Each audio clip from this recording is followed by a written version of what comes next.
Some disappearances feel like they belong in the shadows of horror films, yet they're real, and they remain unsolved. Nikki Cheng Saelee-McCain, a young woman whose life ended under hauntingly mysterious circumstances. Grant Gardner, the Wyoming camper who stepped into the forest and never returned, and another case, equally chilling, that exposes how fragile the line between safety and terror can be. 3 different stories, 3 different victims, but the same lingering question: what really happened to them?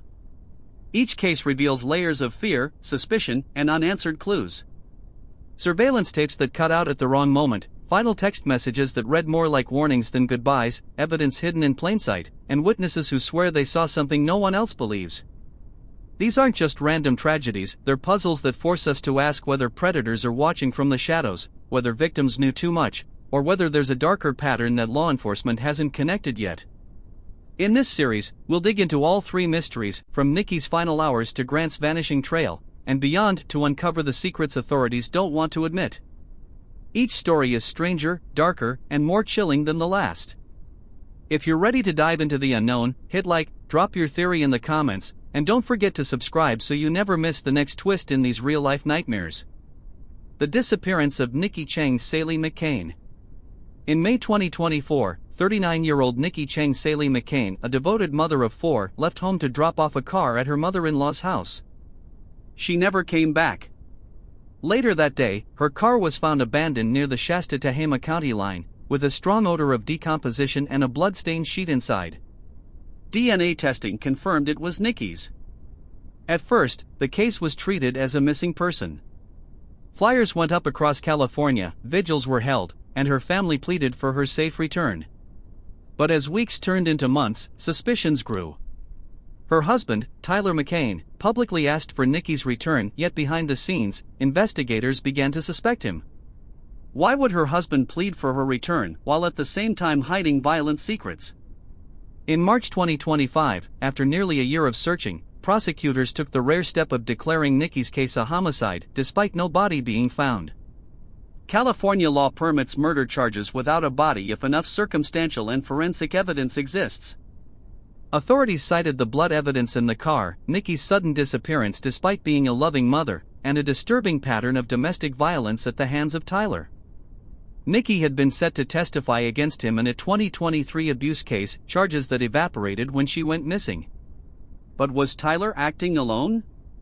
Whispers of a second vehicle and late-night calls suggest a darker web of secrets waiting to be uncovered. Neighbors reported seeing 2 vehicles near Nikki's abandoned SUV on the night she disappeared. Investigators later found encrypted phone records showing Tyler in contact with an unknown person around that time. Could this mean someone helped Tyler? Was there an accomplice who drove with him to hide Nikki's body or destroy evidence? Detectives haven't confirmed this theory publicly, but court insiders say investigators are digging into Tyler's social circle and financial records, looking for links to anyone who might have aided him. And then comes the most chilling detail yet: Nikki may have left behind a final unsent message on her phone. Could her last words expose the truth? During forensic analysis of Nikki's phone, investigators reportedly discovered a draft message never sent. The text, according to sources close to the family, suggested Nikki feared something was about to happen. While its full contents have not yet been made public, the implication is haunting: Nikki may have tried to reach out in her final moments. If prosecutors can authenticate the message and link it to Tyler's timeline, it could serve as a powerful piece of evidence in trial, Nikki's own voice beyond the grave. But as the case builds, one question remains unanswered: where is Nikki's body? And could its discovery prove once and for all what happened that night? Despite cadaver dogs, drones, and aerial searches, Nikki's body has never been recovered. The geography of Shasta County, dense forests, lakes, and rugged terrain, makes it a nightmare for recovery teams. Authorities are still offering a $30,000 reward for information leading to her location. FBI agents have reportedly mapped Tyler's movements by tracking his phone and financial activity, narrowing potential dump sites. Nikki's sisters continue to lead community searches, refusing to let her memory fade. Each vigil, each rally, is both a cry for justice and a reminder: without a body, Tyler's defense may argue there's no proof Nikki is dead. But then an inmate steps forward with an alleged jailhouse confession. Did Tyler finally admit where Nikki is hidden? According to recent reports, a fellow inmate claims Tyler spoke about Nikki's fate behind bars. While investigators have not confirmed the details, jailhouse informants can sometimes become key witnesses in murder trials, especially when no body has been found. If true, this could break the case wide open. But such testimony is notoriously risky. Defense attorneys will argue inmates lie to gain favors. Still, prosecutors may see it as the missing puzzle piece they've been waiting for. As the trial looms, the question becomes, will the jury believe the evidence, or will Tyler walk free without Nikki ever being found? The disappearance of Grant Gardner. In July 2025, 38-year-old Grant Gardner, a father of two from Minnesota, set out on what was supposed to be a challenging but rewarding solo hiking trip in Wyoming's Cloud Peak wilderness. A seasoned outdoorsman, he checked in with his wife on July 29, saying he'd reached his summit but was more exhausted than expected. That was the last anyone ever heard from him. When he missed his scheduled return, his family alerted authorities. Search and rescue teams launched a massive multi-agency operation, including helicopters, drones, thermal imaging, and K-9 units. But rescuers soon realized they weren't just racing against time, they were racing against the mountain itself. The Cloud Peak wilderness is infamous among hikers: jagged cliffs, sudden storms, and miles of terrain with no trails. Rescuers described it as a mountain that hides its secrets. Despite hundreds of hours of searching, not a single clear trace of Grant, no gear, no footprints, no signal, was recovered. The environment itself became a threat. Searchers faced rockslides, sudden snow, and altitude sickness, forcing them to pull back multiple times. Some even sustained injuries. By mid-August, after nearly 3 weeks, officials made the agonizing decision to suspend the search, saying no further progress could be made under current conditions. But then, an independent hiker made a discovery that changed everything: a campsite deep in the wilderness with evidence Grant may have survived longer than anyone thought. Weeks after the official search ended, a hiker reported stumbling across a makeshift camp far from the usual routes. Among the items, a partially burned fire pit, food wrappers dated several days after Grant was last seen, and a torn jacket that looked eerily similar to one he owned. Investigators have not confirmed if the items belonged to Grant, but if they did, it means he may have endured the wilderness longer than search teams believed, possibly trying to make his way back. Even more unsettling, no footprints or tracks were found leaving the site. And then comes a chilling new detail: a hiker's GPS watch records unexplained movement in the same area, logged days after Grant's disappearance. Could this mean he was still alive, or that someone else was out there? A volunteer rescuer's GPS smartwatch data revealed movement on a remote trail at a time when no official teams were in the area. The path matched a possible escape route Grant could have taken, except he was presumed incapacitated or dead by then. Two theories now dominate. 1. Grant survived longer than expected and attempted to find his way out. 2. Someone else, perhaps another hiker or even an unknown individual, was retracing his steps. The family clings to the first theory. Authorities, however, remain cautious, saying it could also point to human activity unrelated to Grant. But then, a tip surfaces from another angle. A rancher miles away reports seeing a lone man matching Grant's description walking along a fence line days after he vanished. Could it be him, or a cruel coincidence? In late August, a Wyoming rancher told investigators he saw a disoriented man near his property, about 15 miles from Cloud Peak. The man was wearing a torn jacket and carrying what looked like a stick as a walking aid. By the time the rancher circled back, the figure had vanished into tree cover. Authorities have not verified the sighting, but the timeline fits eerily well.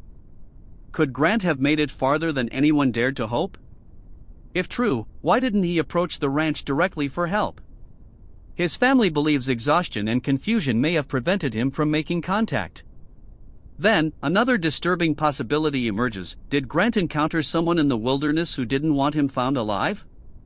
While authorities continue to treat the case as a tragic hiking accident, whispers in the community raise another question: could foul play have been involved? Some note that the Cloud Peak wilderness has long been a hub for illegal hunting camps and off-grid activity. If Grant stumbled onto the wrong group or someone else traveling illegally through the area, it could explain the strange campsite, the GPS anomalies, and the lack of a clear trail. Investigators haven't confirmed this theory, but the FBI has been quietly monitoring online chatter for any claims of involvement.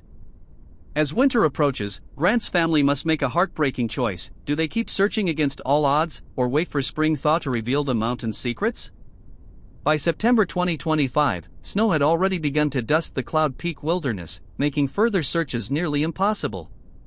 Grant's family held a vigil, vowing to resume private searches once the thaw returns in spring. His children, now facing their first school year without their father, continue to hold out hope. The case has drawn national attention, sparking debates over wilderness safety, missing hiker protocols, and the haunting reality of vanishing without a trace in America's backcountry. For now, Grant Gardner's fate remains one of the most unsettling mysteries of 2025. But if the mountain does give up its secret in spring, will it confirm a simple accident or reveal something far darker? The vanishing of Grant Gardner, Wyoming's wilderness mystery. Grant Gardner wasn't just any outdoorsman. At 38 years old, the Wyoming father of two was a seasoned hiker who prided himself on tackling some of the state's toughest backcountry trails. Friends described him as cautious but fearless, a man who respected nature's dangers yet never shied away from its challenges.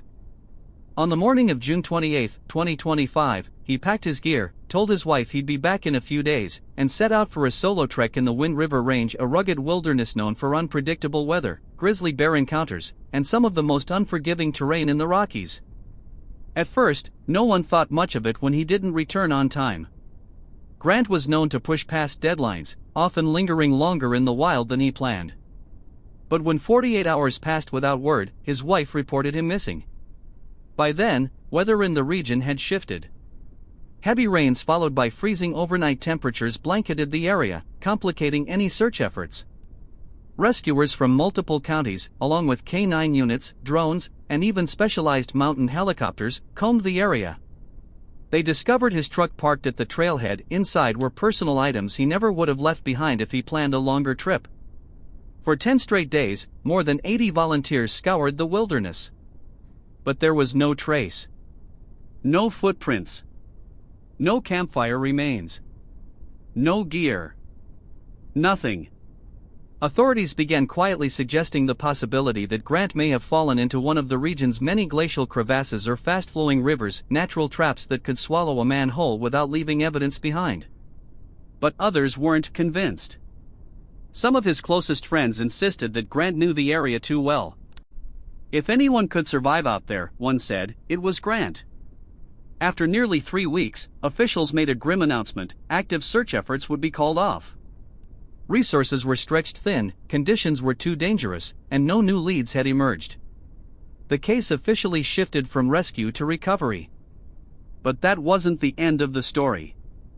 Because on the 20th day of searching, just before operations were suspended, one of the drone teams spotted something deep in a ravine, something that looked out of place in the wilderness. On the 20th day of searching, as most volunteers were packing up to head home, a drone operator made a chilling discovery. While sweeping a narrow ravine that cut through the Wind River Range, the drone's camera picked up a flash of color against the dark rock. Zooming in, rescuers saw what appeared to be a bright orange tarp, the kind Grant was known to carry in his pack. A recovery team was immediately dispatched.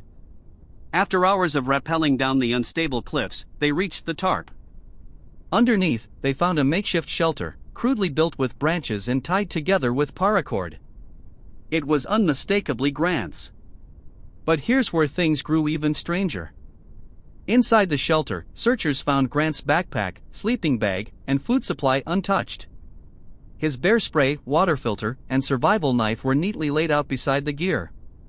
Everything suggested he had prepared to hunker down and ride out the bad weather. But there was no sign of Grant himself. Even more puzzling was what they found scratched into a nearby tree trunk, a series of jagged markings.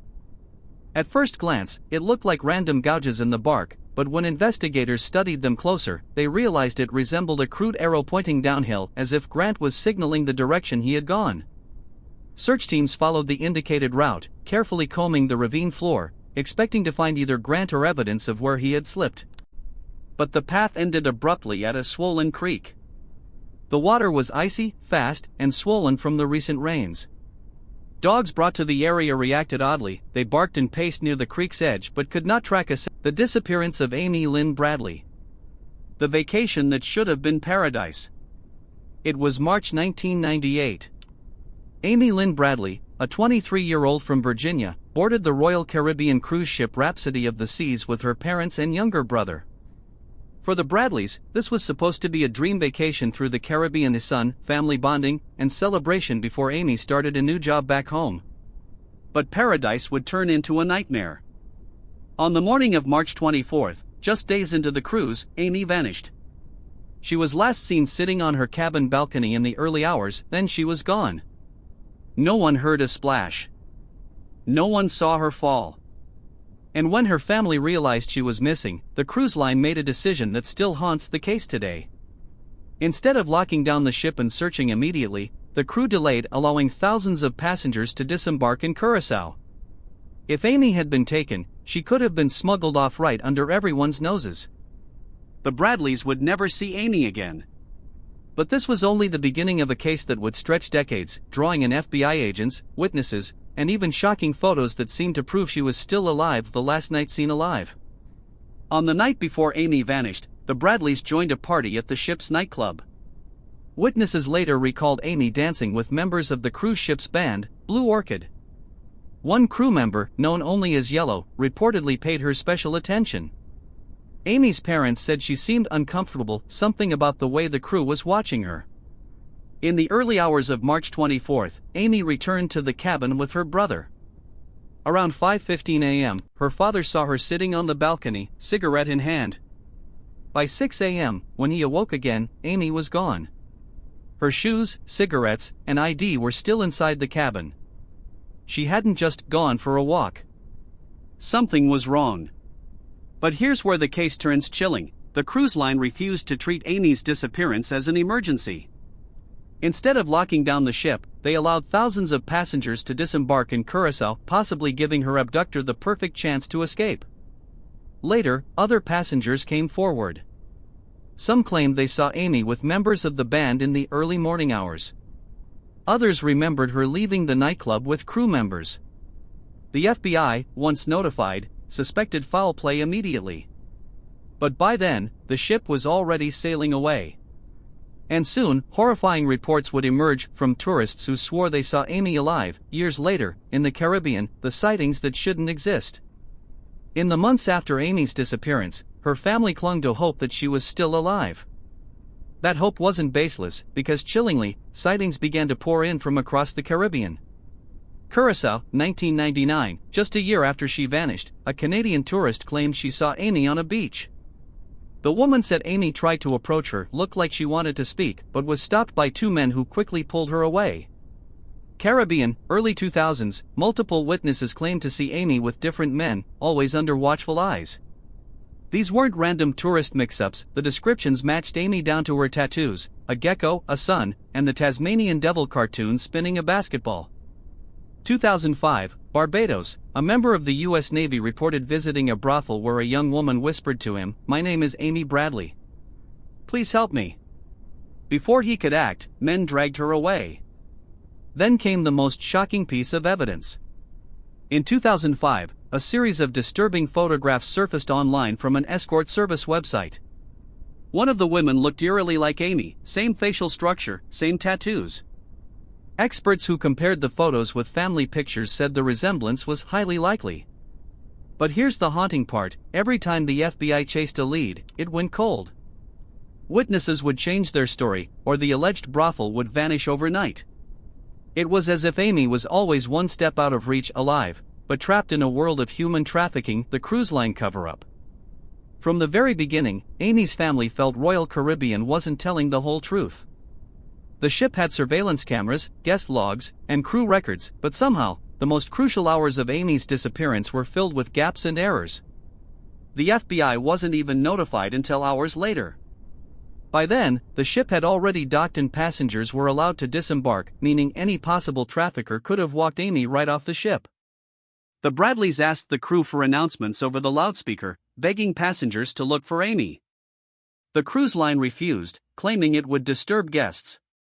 When questioned, some crew members gave conflicting accounts of where Amy was last seen. One man said she was seen near the pool. Another claimed she was dancing in the club with a crew member nicknamed Yellow. The most disturbing part? When private investigators later interviewed ex-crew members, some admitted there were rumors of organized trafficking rings that operated out of Caribbean cruise ports. Vulnerable young women were targeted, watched, and sometimes lured into dangerous situations. For Amy's parents, every unanswered question felt like a betrayal. "They treated our daughter's life like an inconvenience," her father said in one interview. "We believe she was taken. And they let it happen." By the time investigators pushed harder, the trail was cold.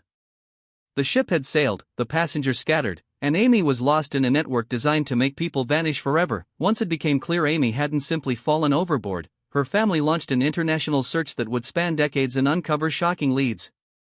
The FBI opened a case, but it quickly went cold due to the lack of cooperation from Royal Caribbean and the delay in securing evidence. Frustrated, the Bradleys hired private investigators, who soon uncovered disturbing reports. 1999, Curaçao, a U.S. Navy sailor claimed he saw Amy at a brothel. She begged him not to reveal her identity, saying, "My name is Amy Bradley. Please help me." 2005, Barbados, a Canadian tourist reported spotting Amy on a beach with two aggressive men. She described a young woman matching Amy's tattoos exactly where they were located. 2009, a shocking photo emerged from a human trafficking website, showing a woman named Jazz in a sexual advertisement. She bore a chilling resemblance to Amy, same green eyes, same tattoos. Each tip reignited hope, but none led to her rescue. Some investigators believe Amy was trafficked into sexual slavery, moved from island to island in the Caribbean. Others suggest she may have been sold into a network that reached as far as South America. The Bradleys refused to give up. "We'll never stop looking for our daughter," Amy's mother said. "No matter where she is, no matter how much time has passed, we'll bring her home." But with every year that passes, the shadows around Amy's fate grow darker. The clues suggest she survived for at least several years after vanishing, but where she is now, or if she's still alive, remains one of the most haunting mysteries in true crime history. More than 27 years later, Amy Lynn Bradley's fate remains one of the most disturbing and unresolved cruise ship mysteries of all time. Her case is not just about one woman vanishing, it's a chilling warning about how easily people can disappear in places that should feel safe. The sea may have taken many lives, but in Amy's case, it wasn't the ocean. It was something far darker and far closer to home.